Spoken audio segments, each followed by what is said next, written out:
तो चलो भाई देखो पलायन वेग किसको कहते हैं। जैसे आपने महाभारत की लड़ाई वड़ाई तो सुनी ही होगी, उसमें आप सुने होंगे कि जैसे एक बार वो खाना खा मतलब उनको खीर में मतलब उनको जहर वहर देके भीम को उसमें फेंक दिए थे नदी वदी में समुद्र में, तो वो नीचे चले गए थे अपने मामा घर। अरे उनके पाताल में उनके मामा रहते थे, चले गए थे ना, तो वहां पे वो कटोरे में खीर वीर पिए थे। एक कटोरा शायद पता नहीं 10 हाथियों बराबर ताकत देता था, तो वो 10 कटोरा पिए थे तो 100 हाथियों के बराबर उनके पास ताकत थी भीम के पास, ऐसा सुने होंगे ना।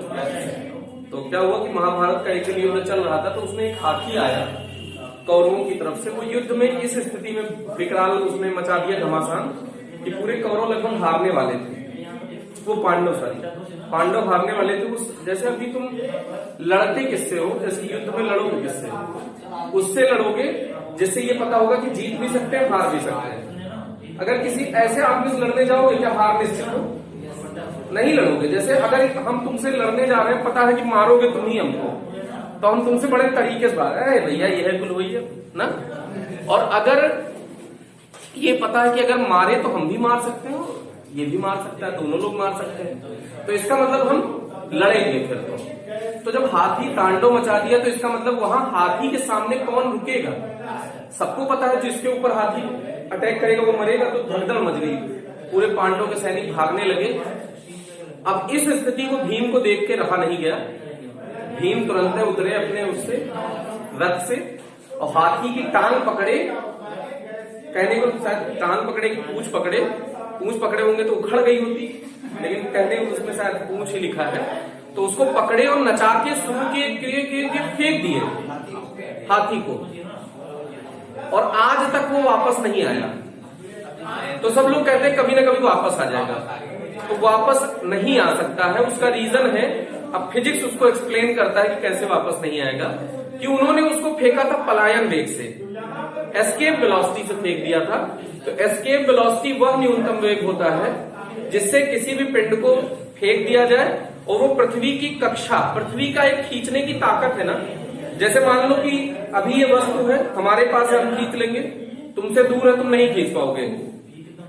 अब मेरी ताकत घटी तुम्हारी बढ़ी, और आगे किए तो मेरी और घटी तुम्हारी और बढ़ी, कभी ना कभी तो ऐसी ताकत आएगी जहां दोनों की बराबर हो जाएगी।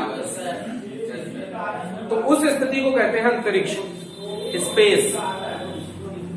तो स्पेस को अगर पार मतलब आपके मेरे ताकत वाले फील्ड को पार कर गया, तो इसका मतलब मैं तो दोबारा उसे कभी नहीं खींच सकता ना। तो वो कहां चला जाएगा, अनंत में चला जाएगा। हम लोग नहीं कुछ बता पाते हैं तो क्या कहते हैं, इन्फिनाइट। तो वो कहां चला जाए ऑब्जेक्ट, इन्फिनाइट पे चला गया होगा और कभी वापस लौट के नहीं आया होगा। तो उसी वेग को, न्यूनतम वेग को क्या कहते हैं, पलायन वेग। उसी न्यूनतम वेग को क्या कहते हैं, पलायन वेग। मतलब अब आप अंदाजा लगा लो कि पलायन वेग होता है 11.2 किलोमीटर एक सेकंड में। एक सेकंड में कितना दूर जाना चाहिए, 11.2 किलोमीटर एक सेकंड में। मतलब गोंडा उंडा लगभग एक सेकंड में पहुंच जाओ। सोच के देखो इतना तेज, और हम लोग टेक लेते हैं आजकल। अरे मून पे जाना है तो अर्थ की ग्रेविटेशनल फील्ड को तो क्रॉस करना पड़ेगा ना भाई, अगर नहीं किए तो वापस आ जाओगे ना। जाओगे वहीं से पृथ्वी वापस की, लेकिन कहां जा रहे हो, इधर ही आओ तो वापस आ जाओगे, और आए तो बहुत तेज छूटोगे। सही बात है। तो फील्ड को क्रॉस करने के लिए ताकत चाहिए होगी, उतना वेलोसिटी चाहिए होगी। तो वो वेलोसिटी कितनी होती है, 11.2 किलोमीटर पर सेकंड। कितनी होती है, पर सेकंड। ये बात समझ में आई कि नहीं आई। तो ये बहुत ज्यादा वेग हो गया, सही बात है कि नहीं। तो इसको समझने की कोशिश करिएगा कि जैसे अगर ये कोई व्यक्ति पृथ्वी पर खड़ा है और वो मतलब व्यक्ति नहीं फेंकेगा, मतलब जो हम लोगों के पास क्रायोजेनिक फ्यूल नहीं होता था। बहुत साल पहले की बात है, जैसे हम लोग मिसाइल लॉन्च करने वाले थे तो अमेरिका से बात हुई, अमेरिका ने मना कर दिया कि हम नहीं देंगे। तो हमारे जो सबसे बढ़िया फ्रेंड माने जाते थे रसिया, उन्होंने हाँ कर दिया कि चलो हम लोग दे देंगे फ्यूल, तुम लॉन्च कर लेना। तो हमारी पूरी तैयारी हो गई, तो हमने रसिया से फ्यूल मांगा, तो रसिया ने मना कर दिया एंड टाइम पे। तो हमारे पास क्या ऑप्शन था, हम लोग हाथ पे हाथ रख के बैठ जाते। दूसरा ऑप्शन था हम लोग खुद का अपना क्रायोजेनिक फ्यूल बनाते तो हमने अपना खुद का क्रायोजेनिक फ्यूल बना लिया है आज के डेट में। ये बहुत साल पहले से ही बन गया है। तो अब हम लोग अपने फ्यूल से लॉन्च करते हैं अपने PSLV, आप जानते होंगे, polar satellite launching vehicle, PSLV सुने होंगे। PSLV से लॉन्च किया गया। तो PSLV क्या है? Polar satellite launching vehicle. Vehicle है वो, यान है वो, लॉन्च नहीं, वो नहीं जाता, सैटेलाइट नहीं है वो व्हीकल है, उसी से हम लोग लॉन्च करते हैं। तो उससे हम लोग, उसमें हमने कौन सा फ्यूल यूज किया है? Cryogenic fuel. कौन सा fuel? Cryogenic fuel. Cryogenic fuel से हम लोग उसको वहां तक भेज लेते हैं। अरे कुछ आ रही है बात समझ में? तो मतलब अच्छा, क्रायोजेनिक फ्यूल ही क्यों चाहिए? क्योंकि वो इतना तेज चले कि वो बहुत ज्यादा एनर्जी प्रोवाइड करे। अगर धीरे गया तो वापस आ जाएगा ना भाई। तो अगर किसी भी ऑब्जेक्ट को यहां से फेंका गया, मान लो किसी भी ऑब्जेक्ट को फेंका गया और इसकी वेलोसिटी लगभग 5 किलोमीटर पर सेकेंड के अराउंड है, मतलब कुछ VO अभी होता है, एक होता है कक्षीय वेग। क्या होता है? Orbital velocity. ऑर्बिटल वेलोसिटी तो वो वेग जिससे कोई भी उपग्रह पृथ्वी के चारों ओर चक्कर लगाने लगता है, उसी वेग को क्या कहते हैं? कक्षीय वेग। तो वो कितना होता है? 8 किलोमीटर पर सेकेंड। अगर 8 किलोमीटर पर सेकेंड से किसी भी उसको सैटेलाइट को आप फेंकेंगे तो वो पृथ्वी की कक्षा छोड़कर नहीं जाएगा, बल्कि पृथ्वी के चारों ओर चक्कर लगाने लग जाएगा। तो वो वेलोसिटी कितनी होनी चाहिए? 8 किलोमीटर 1 सेकंड में आप भेज ले जाए। तो अगर ये उसको कहते हैं ऑर्बिटल वेलोसिटी, तो उसको रिप्रेजेंट करते हैं VO से। उसको किससे रिप्रेजेंट करते हैं? VO से। तो अगर ये VO से कम है, जो वेलोसिटी है इसकी, वो किससे कम है? VO मतलब वो मोबाइल VO नहीं है, V ऑर्बिटल से ये वेग कम है, तो ये ऐसे जाएगा और ये दीर्घ वृत्ताकार कक्षा को अनुसरण करेगा और वापस आ जाएगा। हाँ? ये V की वैल्यू VO से लेस है। अगर ये वैल्यू V की वैल्यू नियरली इक्वल्स VO है, तो ये ऐसे जाएगा और ये कैसा कक्षा होगा? वृत्तीय। कैसा है ये? दीर्घवृत्ताकार। और ये कैसा है? वृत्ताकार। अगर VO से फेंकेंगे, VO से ज्यादा से फेंक दिए, VO से ज्यादा से फेंके, मतलब VO से ज्यादा की बजाय VE से अगर फेंक दिए, VE क्या है? Escape velocity. इससे फेंके तो ये परवलयाकार, परवलय का आकार धारण करेगा, पैराबोलिक पाथ। और अगर मतलब ये कितना होना चाहिए? 11.2 किलोमीटर पर सेकेंड। ये कितना है? 8 किलोमीटर पर सेकेंड। 8 से कम कुछ भी हो सकता है ये नीचे वाला। अब अगर VO से भी ज्यादा से फेंक दिए तो VE से भी ज्यादा है, VE से V ज्यादा है, जो ये V वेग से आपकी फेंके हो ये क्या है? ज्यादा है। तो ये अति परवलयाकार कैसा होगा?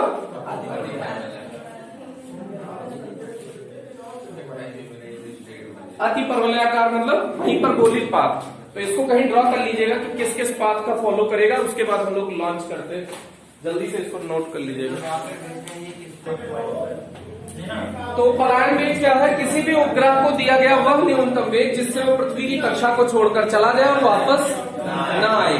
दिए गए इस न्यूनतम वेग को पलायन वेग कहते हैं। That minimum velocity at which the satellite go from orbit of Earth and never comes again on planet.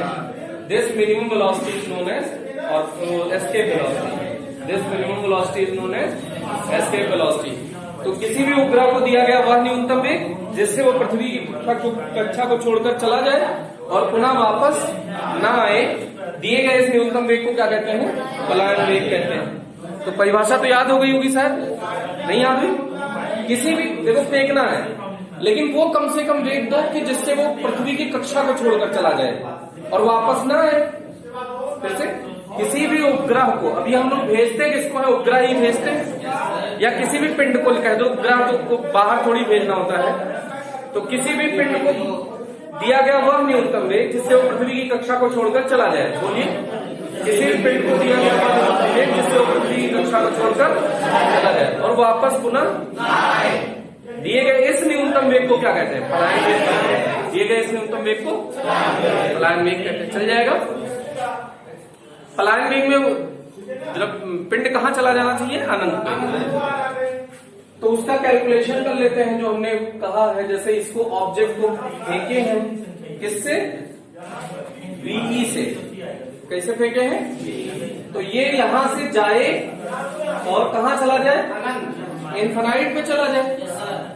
Infinite पे जाएगा तभी लौट के नहीं आएगा। इन्फिनाइट पे कुल ऊर्जा, स्थितिज ऊर्जा कितनी होती है, 0। इन्फिनाइट पर स्थितिज ऊर्जा कितनी होती है, अनंत पर स्थितिज ऊर्जा को हम लोग शून्य मानते हैं। और वेग कितना होता है, ये भी 0 होता है। वेग भी 0 होगा ना, वेलोसिटी। वहां पे गया तो कहीं जाके रुक गया होगा तो वेलोसिटी उसको 0 मान लेते हैं। इन्फिनाइट पे हम लोग वेलोसिटी क्या मानते हैं, 0।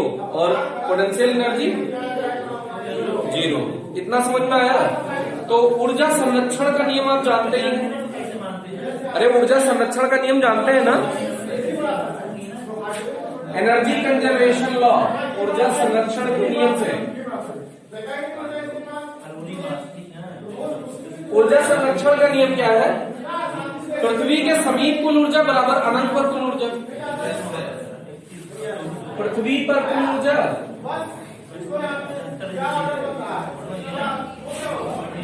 बराबर अनंत पर कुल ऊर्जा।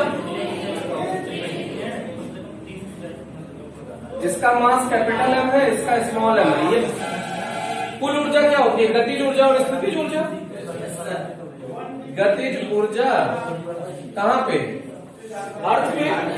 गतिज ऊर्जा कहां पे, अर्थ पे। तो kinetic energy at earth surface, potential energy at earth equals kinetic energy at infinite plus potential energy at infinite. चलेगा ना भाई।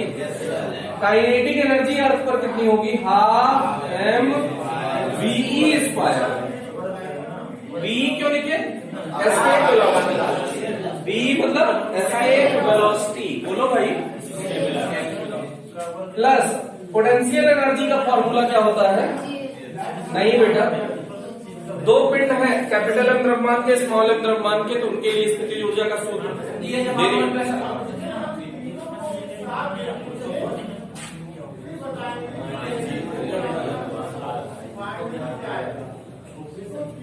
ये नहीं निकाले थे क्या, कैलकुलेशन करके, डेरिवेशन करके, इन्फिनाइट से धीरे धीरे लाए थे किसी आर पॉइंट तक, तो यही तो फॉर्मूला आया था। हाफ एम, इन्फिनाइट पे वेलोसिटी कितनी होगी और पोटेंशियल एनर्जी इन्फिनाइट पे कितनी होगी, तो ये सब तो 0 हो गया ना भाई, बोलो। अब इसको पक्षांतर करके उधर ले जाओगे तो प्लस हो जाएगा।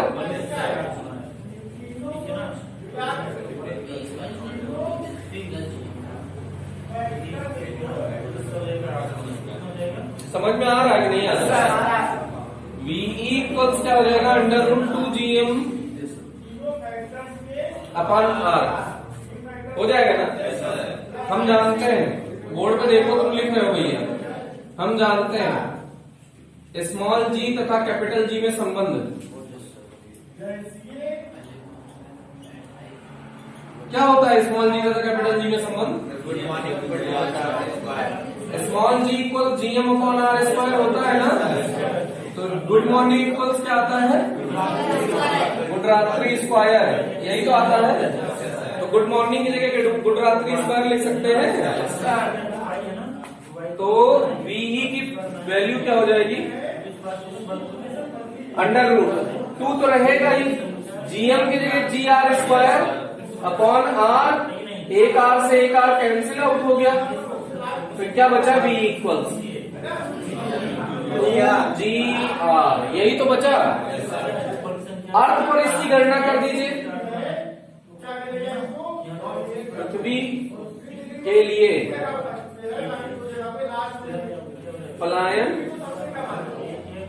वेग v क्या हो जाएगा भैया, √2। g कितना होता है पृथ्वी पर, 9.8। रेडियस ऑफ अर्थ, किलोमीटर को मीटर बदलने के लिए 10³ से मल्टीप्लाई कर देंगे।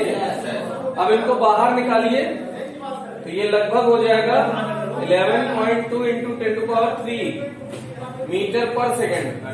तो इसको ऐसे लिख सकते हैं क्या, 11.2 किलोमीटर पर सेकेंड। ये पृथ्वी पर पलायन वेग है। कहां पर पलायन वेग है, पृथ्वी पर। चंद्रमा ज्यादा हम लोग पसंद करते हैं, चंदा मामा, तो चंदा मामा का भी पलायन वेग पता कर लीजिए। चंद्रमा के लिए पलायन वेग तो VE for moon √2 G moon, radius moon. G भी किसका लेना पड़ेगा, मून का। रेडियस भी किसका लेना पड़ेगा, मून का। 2G होता है 9, मतलब अर्थ का G/6। G कितना होता है मून का, G/6। तो G होता है 9.8/6। G मून होता है G/6, मतलब 9.8/6। समझ में आया यहाँ कैसे आएगा, नहीं जो होता वही करेंगे ना भाई। /1 कर दे तो कर दे, घर की खेती है, ऐसे थोड़ी होता है। तो रेडियस ऑफ मून कितना होता है, 1.73 इंटू 10⁶। कितना होता है रेडियस ऑफ मून, 1.73 इंटू 10⁶। अब इसको सॉल्व करेंगे जब, तो यह आ जाएगा 2.3 इंटू 10³ मीटर पर सेकेंड। तो ये आ जाएगा 2.3 किलोमीटर, 2.3 नहीं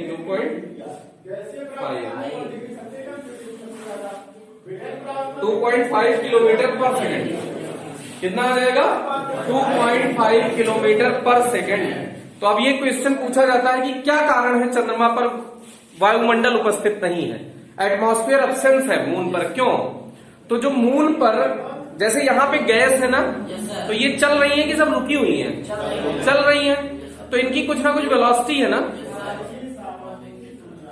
अरे कुछ ना कुछ वेलोसिटी होगी इनके पास ना। तो इनकी वेलोसिटी बहुत कम है। जो चंद्रमा पर गैसेस हैं उनकी वेलोसिटी है 2.5 किलोमीटर पर सेकेंड, वो 2.3 किलोमीटर पर सेकेंड। वहां के एटमॉस्फेयर की वेलोसिटी कितनी है, अरे क्या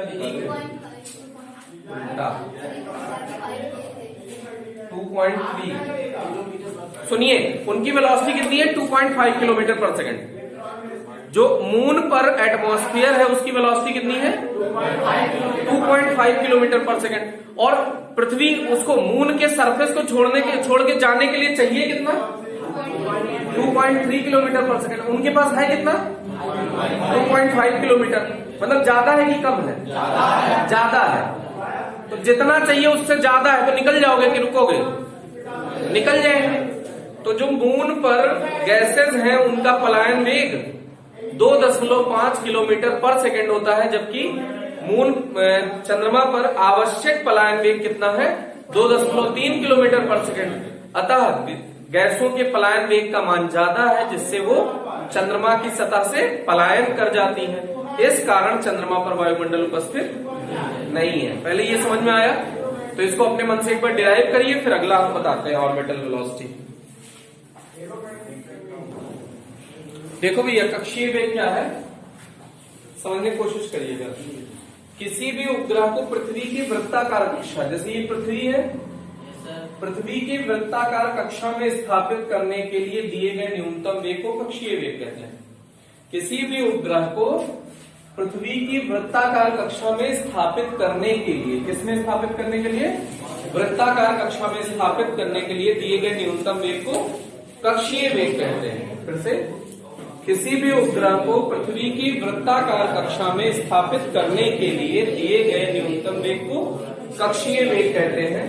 अच्छा, ये जब ऐसे जाएगा तो इस पर ये पृथ्वी है तो ये अपनी तरफ एक अभिकेंद्रीय बल लगाएगा कि नहीं, एफ ग्रेविटेशनल, और इस पर बाहर की तरफ एफ सेंट्रीफ्यूगल लगेगा कि नहीं, बोलो।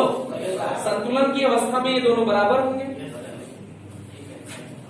अभिकेंद्रीय बल बराबर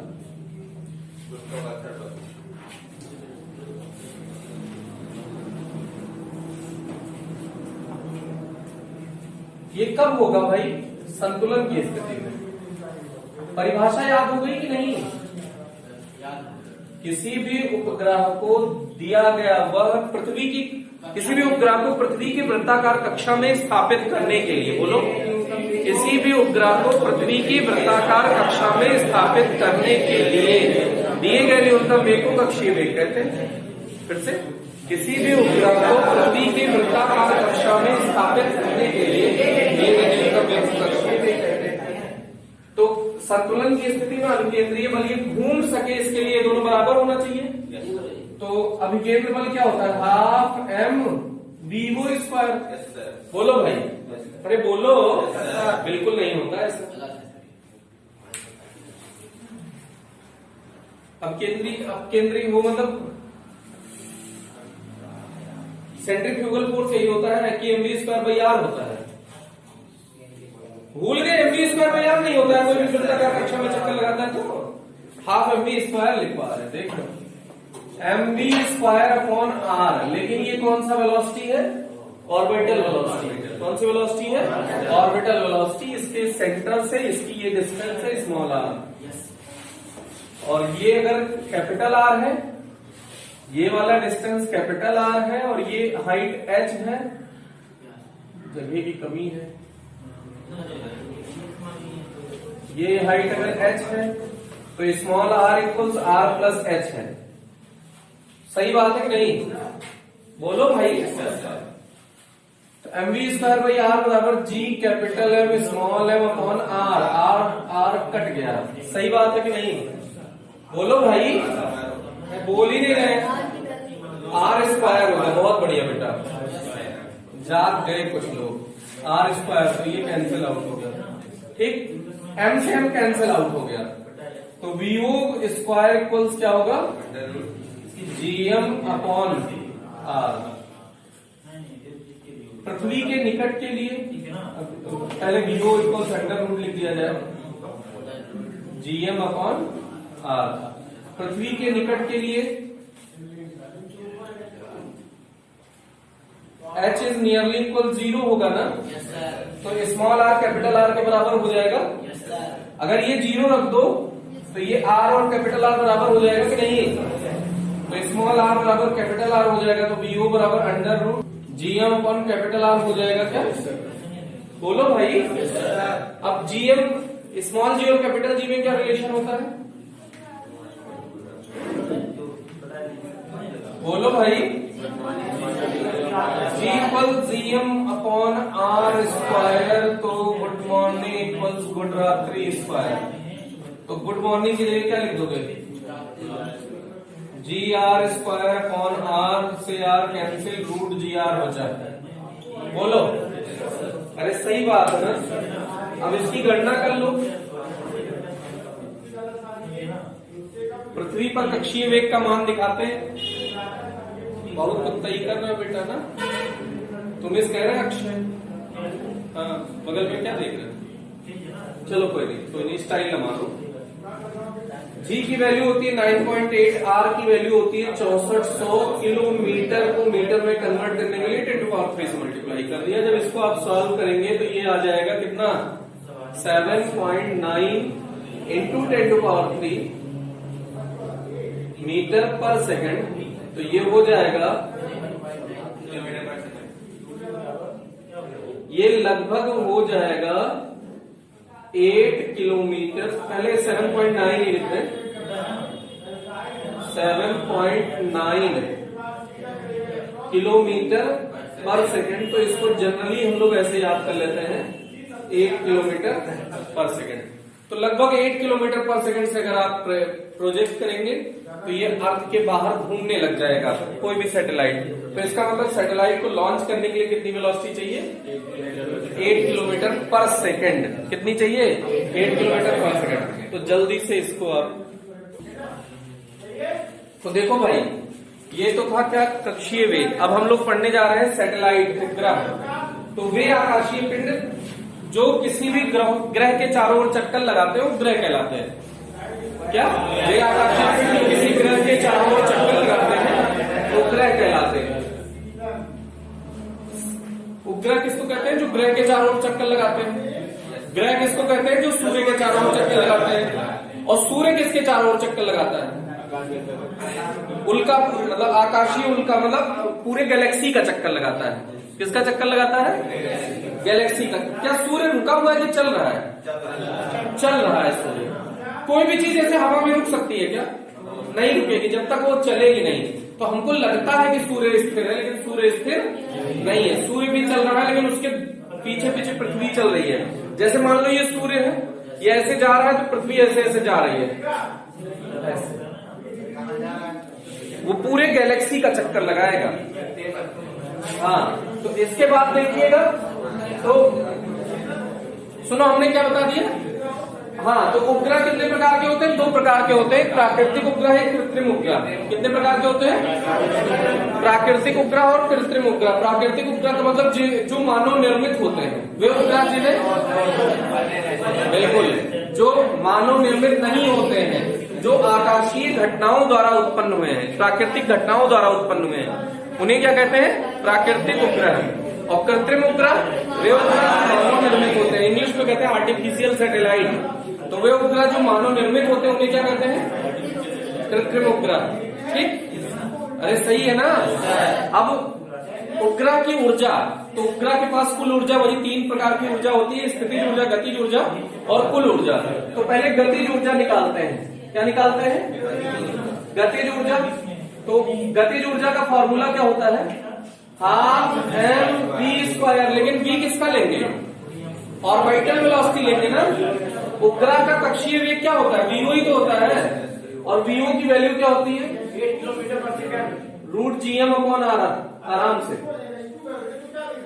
m, और इसकी जगह लिख सकते हैं gm/r का स्क्वायर। स्क्वायर से रूट हट गया ना, तो G capital M small m/2r आ गया काइनेटिक एनर्जी। बोलो भाई, पोटेंशियल एनर्जी आप जानते ही है क्या होता है? -G capital M small m/r। यही तो होता है। टोटल एनर्जी क्या हो जाएगा? Kinetic energy plus potential energy. Kinetic energy कितनी है भैया? G capital M small m/2r minus, ये प्लस है लेकिन माइनस इसके पास है तो माइनस हो जाएगा, G capital M small m/r। तो इसमें G capital M small m/r common हो जाएगा क्या? सबके पास है। यहाँ क्या बचा? 1/2। यहाँ क्या बचा? आराम से 1 बचा। तो 1 - 1/2 क्या हो जाएगा? 1/2। कितना हो जाएगा? -1/2। Very good. तो -1/2 यहाँ बचा। G capital M small m/r into -1/2 और बचा है ना। तो इसको ऐसे लिख सकते हैं क्या? Total energy equals -G capital M small m/2r। अच्छा देखो, परिमाण दोनों का बराबर है, काइनेटिक एनर्जी और टोटल एनर्जी का। काइनेटिक एनर्जी और टोटल एनर्जी का परिमाण बराबर है कि नहीं? चिन्ह हटा दो तो दोनों बराबर है। और इसका ये 2 गुना है कि आधा है? स्थितिज ऊर्जा परिमाण में आधा है कि 2 गुना है? आधा है कि 2 गुना है? 2 गुना है। अरे ये दोनों आधे हैं, ये 2 गुना है। बोलो क्यों? इनके सबके आगे हाफ लगा है ना। हाफ का मतलब आधा, और इसके आगे 1 लिखा है, इसका मतलब उसका डबल है। अरे चल जाएगा। तो इसकी कुल ऊर्जा ऋणात्मक है। इसका मतलब है कि उपग्रह पृथ्वी की कक्षा से बंधा हुआ है, मतलब कर्जदार है। निगेटिव मतलब क्या होता है? कर्जदार, मतलब इसने कर्ज ले रखा, उधार ले रखा है। तो जैसे अभी कोई काम कर रहा है किसी का कर्जा लेके, तो जब तुम उसे मुक्त कराने जाओगे तो उतना रुपया देना पड़ेगा तभी मुक्त होगा। तो बंधन ऊर्जा सुन लीजिए, उपग्रहों की बंधन ऊर्जा, किसी भी उपग्रह को दी गई वह ऊर्जा जिससे वो पृथ्वी की कक्षा को छोड़कर चला जाए। किसी भी उपग्रह को दी गई वह ऊर्जा जिससे वो पृथ्वी की कक्षा को छोड़कर चला जाए, बंधन ऊर्जा कहलाती है। तो बंधन ऊर्जा जो होती है इंग्लिश में बाइंडिंग एनर्जी कहते हैं। तो बाइंडिंग एनर्जी, इतना कर्जा लिया है तो इतना ही प्लस में एनर्जी दे दो तभी तो टोटल एनर्जी जीरो हो जाएगी। इतना ही प्लस में दे दो तो बाइंडिंग एनर्जी का फॉर्मूला क्या हो जाएगा, G capital M small M equal to R. यही तो हो जाएगा बाइंडिंग एनर्जी का फॉर्मूला। अरे हो जाएगा कि नहीं, समझ में आया कि नहीं आया? नहीं आया। अरे इन दोनों को जोड़ के देखो टोटल कितना हुआ, जीरो। तो कर्जदार था, कर्जा खत्म नहीं हो जाएगा अगर इतना धनात्मक में दे दोगे तो कुल ऊर्जा जीरो हो जाएगी। तो किसी भी उपग्रह को दी गई वह ऊर्जा जिससे वो पृथ्वी की कक्षा को छोड़कर चला जाए बंधन ऊर्जा कहलाती है। तो बंधन ऊर्जा कितनी होगी, इसी की प्लस टोटल एनर्जी का जो ऋणात्मक है उसी को धनात्मक में दे दो तो यही बंधन ऊर्जा कहलाती है। ठीक है, थैंक यू, आज के लिए इतना ही।